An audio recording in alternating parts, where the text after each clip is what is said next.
My name is Natalie Kim. I'm 31 years old, living in Brooklyn, and I haven't spoken to my family in nearly 8 years. It wasn't a dramatic fallout, no screaming match or final goodbye. It was quieter than that, just a slow, grinding silence that settled in after years of being overlooked, dismissed, and compared to someone I could never be. I was the second child, the shadow to my older brother, Daniel. While he was the golden boy captain of the football team, strata student, life of the party, my achievements were barely noticed. I taught myself to code at 16, built my first app at 17. But all my parents cared about was whether Daniel needed help polishing his college essays. I left Seattle the day after high school graduation with a full scholarship to study computer science in New York. They didn't ask where I was going. They didn't help me pack. That was the last real conversation we had. So, when my phone buzzed on a quiet Wednesday night in October and I saw the name Sarah Kim, I froze. Sarah is my cousin, the only one who never stopped checking in. "Natalie," she said gently, "your parents want to see you for Christmas." I blinked, confused. "'Kay now? After all this time?" "They've been asking around. Got your number from AJ. They say they're serious, and despite everything, a small part of me wondered if maybe, just maybe, time would be different." Growing up, I was the quiet one, the one who didn't demand much. Maybe that's why it was easy for them to forget I was there. When I was 13, I saw a therapist for the first time. Dr. Patel was kind. One day during a family session, she looked at my parents and said, "Natalie's struggles aren't from isolation. They're from being ignored." My mother forced a laugh. "We love both our children equally," she said, eyes fixed on the corner of the room, but I knew we both did. Daniel was everything they wanted. He was loud, magnetic, confident. When he walked into a room, people paid attention. When I entered, no one noticed. On his 16th birthday, he got a brand new car with a red bow on top. When I turned 16, I got a second-hand sweater that still had someone else's perfume on it. At Christmas, the difference was even more obvious. Daniel's presents sparkled under the tree. Mine were usually last minute, often missing gift tags. "We just wanted to get you something practical," my mom would say. I started to understand that nothing I did would ever be enough. But instead of fighting for space I was never going to get, I carved my own path. I showed up at the Intro to Computer Science Club, the only girl in the room. Mr. Alvarez, the club advisor, once pulled me aside and said, "You have a mind for this, Natalie. Don't let anyone tell you otherwise." By 17, I had a plan. I applied to a top-tier tech university in New York, full scholarship. I packed my bags quietly and left Seattle without a goodbye party. Meanwhile, Daniel went off to Stanford, fully funded by our parents, of course. At Thanksgiving that year, they toasted to him.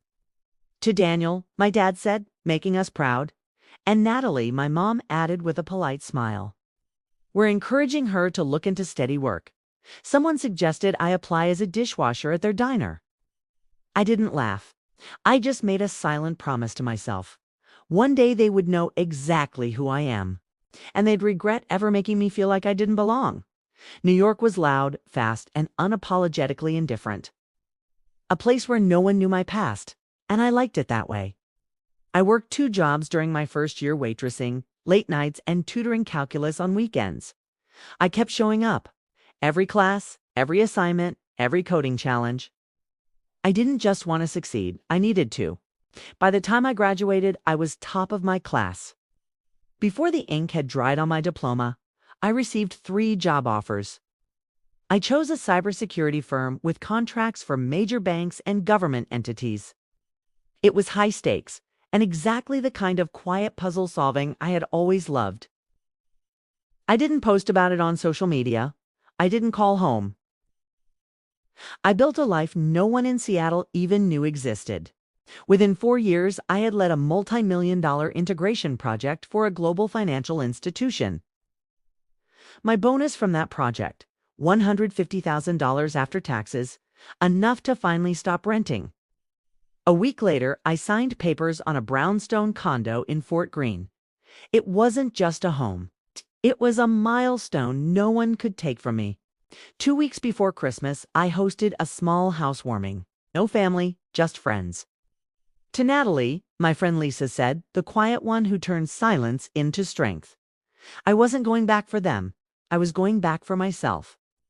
Not as the forgotten daughter, but as a woman who knew exactly who she was.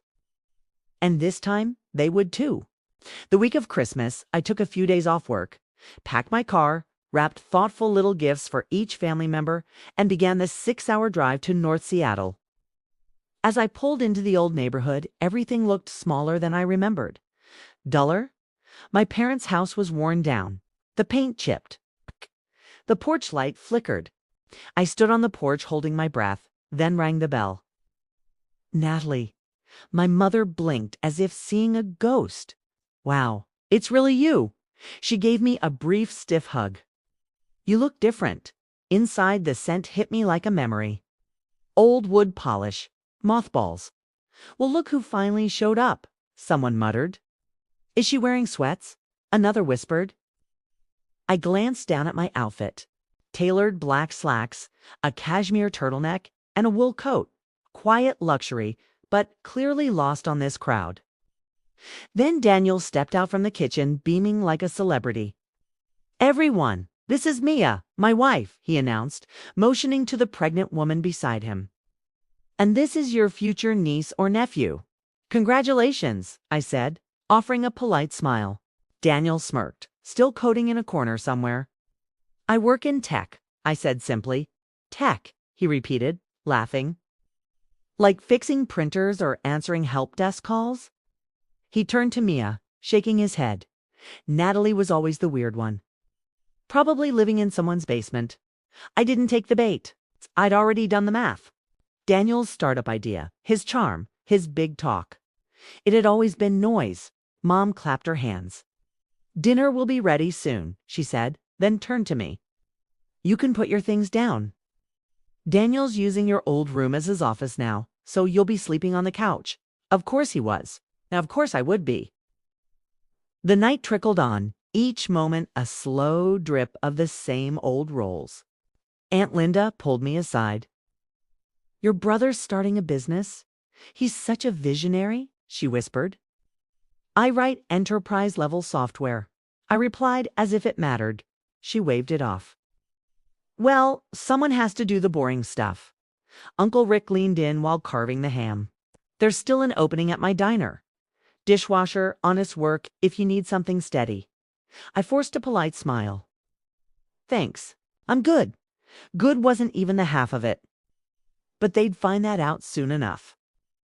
Christmas morning arrived, with Daniel and Mia thundering down the stairs. The tree was surrounded by gifts, colorful, extravagant. Daniel tore through his pile, holding up a new smartwatch, designer sneakers, and a sleek leather briefcase.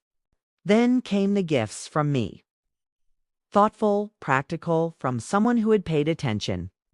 Natalie, these are lovely, Mom said, holding up her new handbag. So elegant.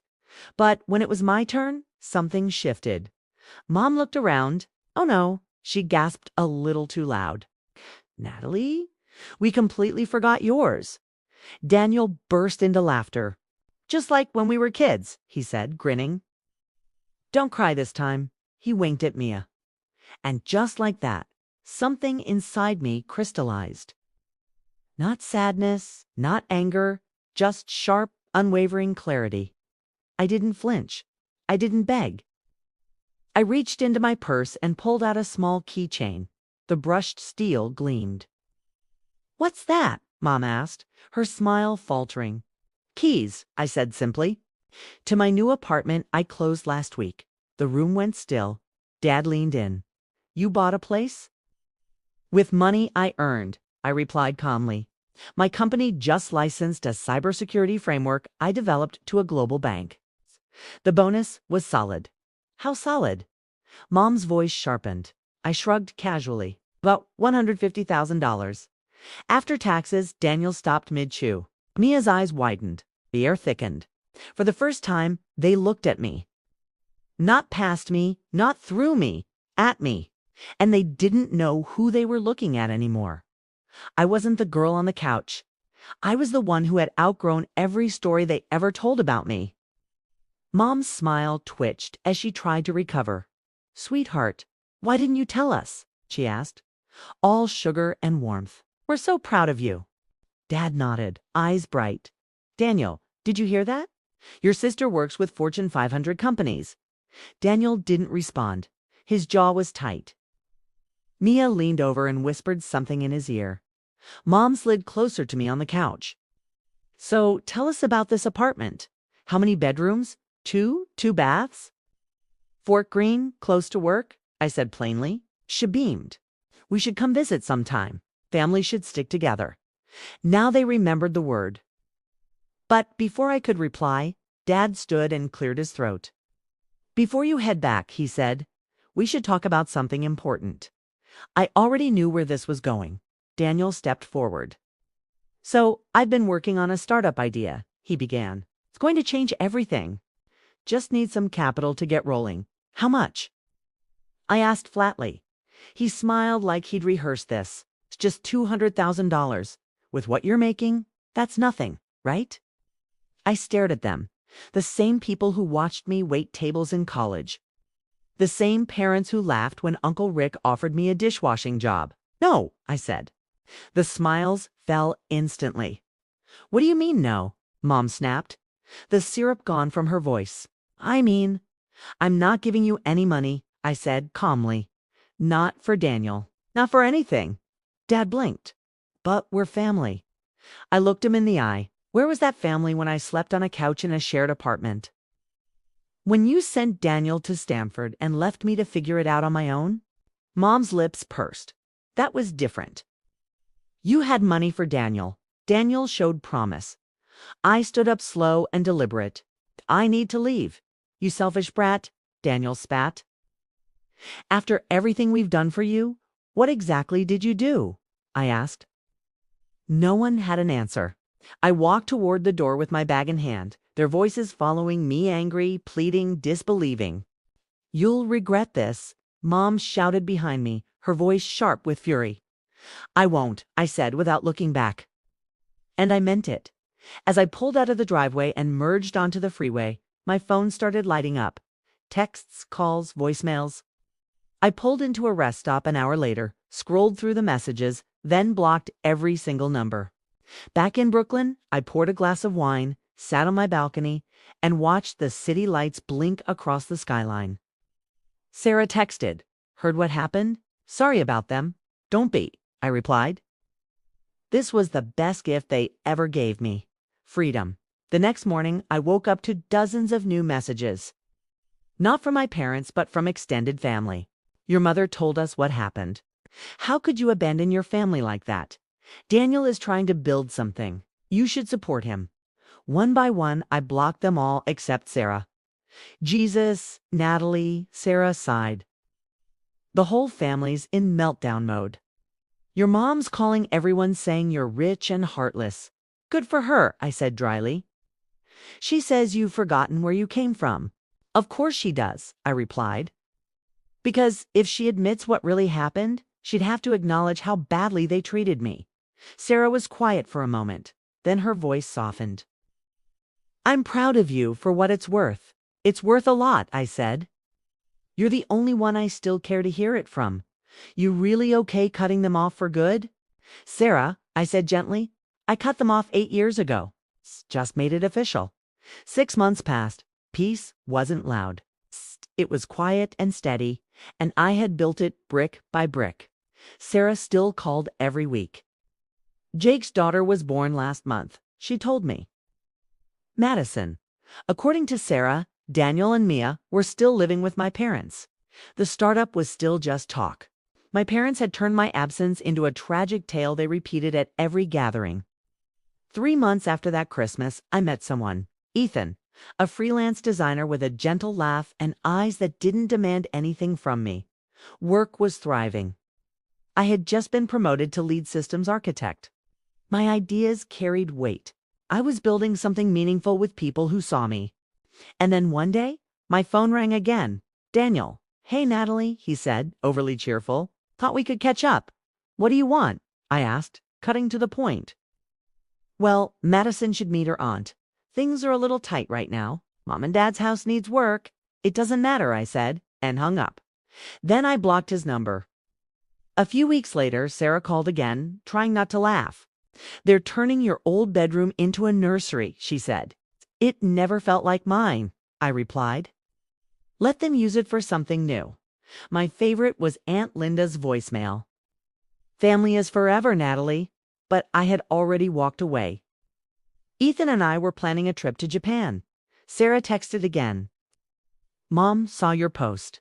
Says it's typical you'd rather travel than help family. Good, I replied. Maybe she's finally starting to understand. Last week I was promoted to head of engineering. My boss said, you earned this. That night, Ethan brought home champagne. Let's buy a house, I said, with space. A yard, maybe a dog. My phone buzzed. Another message from Sarah. Your mom says you must be a drug dealer. I laughed, glass in hand. Let them spin their stories. I've already written mine.